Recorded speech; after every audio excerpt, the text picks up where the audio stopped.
സെക്രട്ടേറിയറ്റിലെ CCTV ക്യാമറകൾ മാറ്റി സ്ഥാപിക്കാൻ ഒടുവിൽ തീരുമാനം. ഇടതു സർക്കാരിന്റെ കാലത്ത് ക്യാമറകൾ അപ്പാടെ മാറ്റും. പകരം അത്യാധുനിക ക്യാമറകൾ സ്ഥാപിക്കാനാണ് തീരുമാനം. ഇതിനായി ആഭ്യന്തര വകുപ്പ് പ്രത്യേക സമിതി രൂപീകരിച്ചു. വിവരങ്ങളുമായി രാജീവ് ചേരുന്നുണ്ട്. രാജീവ്, ഈ ഒരു നീക്കത്തിന് പിന്നിൽ എന്താണ് സാഹചര്യം, എന്താണ് കാരണം?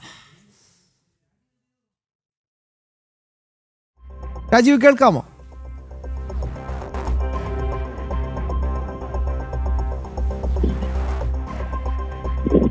രാജീവ്, എന്താണ് ഈ ഒരു നീക്കത്തിന് പിന്നിലെ സാഹചര്യവും കാരണവും?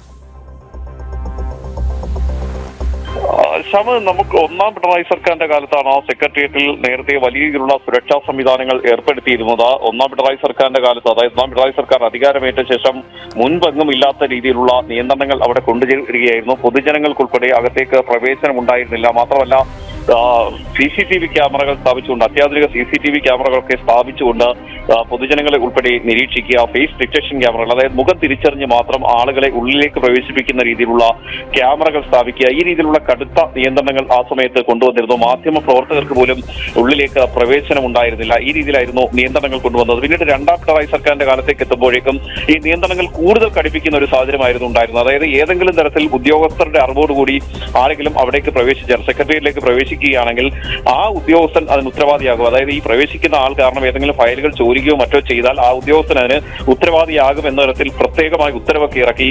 മാത്രമല്ല ഉദ്യോഗസ്ഥർ ഇരിക്കുന്ന സ്ഥലങ്ങളിലൊക്കെ പ്രത്യേകം ക്യാമറകൾ, CCTV ക്യാമറകളൊക്കെ സ്ഥാപിക്കുന്ന ഒരു കാഴ്ചയും നമ്മൾ കണ്ടതാണ്. അന്ന് പ്രതിപക്ഷം ഇതിനെ വലിയ രീതിയിൽ വിമർശിച്ചിരുന്നു. അതായത് പൂർണ്ണമായും എന്തോ നിഗൂഢമായ രീതിയിലാണ് സെക്രട്ടേറിയറ്റ് പ്രവർത്തിക്കുന്നത് എന്നായിരുന്നു അന്ന് പ്രതിപക്ഷം ചൂണ്ടിക്കാണിച്ചിരുന്നത്. മാത്രമല്ല നേരത്തെ ഈ നയതന്ത്ര ചാനൽ വഴിയുള്ള സ്വർണ്ണക്കടത്തുമായി ബന്ധപ്പെട്ട ഒരു വിവാദം ഉണ്ടാവുകയും ചെയ്തിരുന്നു.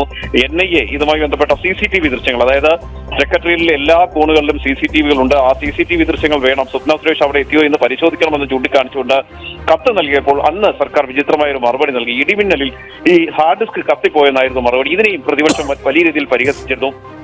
എന്നാൽ അതേ പ്രതിപക്ഷം ഇന്ന് ഭരണപക്ഷത്തെത്തുമ്പോൾ വീണ്ടും അത്യാധുനിക CCTV ക്യാമറകൾ സ്ഥാപിക്കാനുള്ള നീക്കത്തിലേക്ക് പോവുകയാണ്. ഇടത് സർക്കാരിന്റെ കാലത്തെ CCTV ക്യാമറകൾ പൂർണ്ണമായും ഒഴിവാക്കിക്കൊണ്ട് കൂടുതൽ അത്യാധുനിക CCTV ക്യാമറകൾ സ്ഥാപിക്കാനാണ് തീരുമാനം. മാത്രമല്ല ഈ UDF സർക്കാർ അധികാരത്തിൽ വന്ന ശേഷമുള്ള ചില കാര്യങ്ങൾ പരിശോധിക്കുകയാണെങ്കിൽ ആദ്യം പൊതുജനങ്ങൾക്കുൾപ്പെടെ വലിയ രീതിയിൽ പ്രവേശനം അനുവദിക്കുന്നു. മാധ്യമങ്ങൾക്ക് യാതൊരു വിലക്കുമില്ല. വർഷങ്ങളായി അടഞ്ഞുകിടന്ന കന്റോൺമെന്റ് ഗേറ്റ് വഴി ആർക്കും അകത്തേക്ക് പ്രവേശിക്കാൻ കഴിയുന്ന സാഹചര്യങ്ങളൊക്കെ ഒരുക്കുന്നു. എന്നാൽ പിന്നീട് നമ്മൾ കാണുന്നത് ഏകദേശം ഒരു 5-6 ദിവസം കഴിയുമ്പോൾ ഈ എല്ലാം മാറി എന്ന് വിചാരിച്ച അവിടേക്ക് എത്തുന്ന പൊതുജനങ്ങളും മാധ്യമ പ്രവർത്തകരും ഒക്കെ കാണുന്നത് അടഞ്ഞു കിടക്കുന്ന കന്റോൺമെന്റ് ഗേറ്റും മറ്റ് സംവിധാനങ്ങളും ഒക്കെയാണ്. അതായത് അകത്തേക്ക് പ്രവേശനമില്ല, മാധ്യമപ്രവർത്തകർക്ക് പോലും പ്രവേശനമില്ല, അക്രഡിറ്റേഷനുള്ള മാധ്യമപ്രവർത്തകർക്ക് പോലും അകത്തേക്ക് പ്രവേശിക്കാൻ കഴിയുന്നില്ല. മുഖ്യമന്ത്രിയുടെ ഓഫീസിൽ നിന്നുള്ള നിർദ്ദേശമാണെന്ന മറുപടിയാണ് സുരക്ഷാ ഉദ്യോഗസ്ഥർ നൽകുന്നത്. അതായത് കന്റോൺമെന്റ് ഗേറ്റിലും സെക്രട്ടേറിയറ്റിലെ ഈ ഒരു സാഹചര്യത്തിലും VD സതീശൻ U-ടേൺ അടിച്ചു അല്ലേ?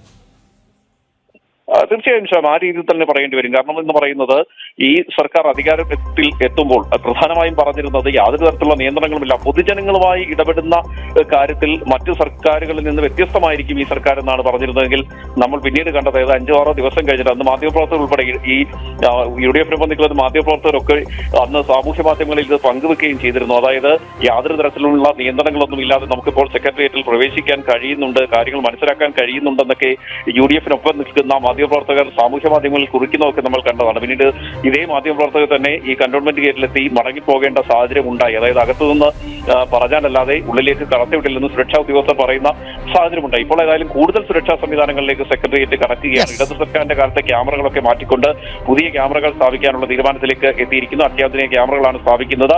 ഇതിനായി പ്രത്യേക സമിതിയും രൂപീകരിച്ചിരിക്കുകയാണ്. യെസ്.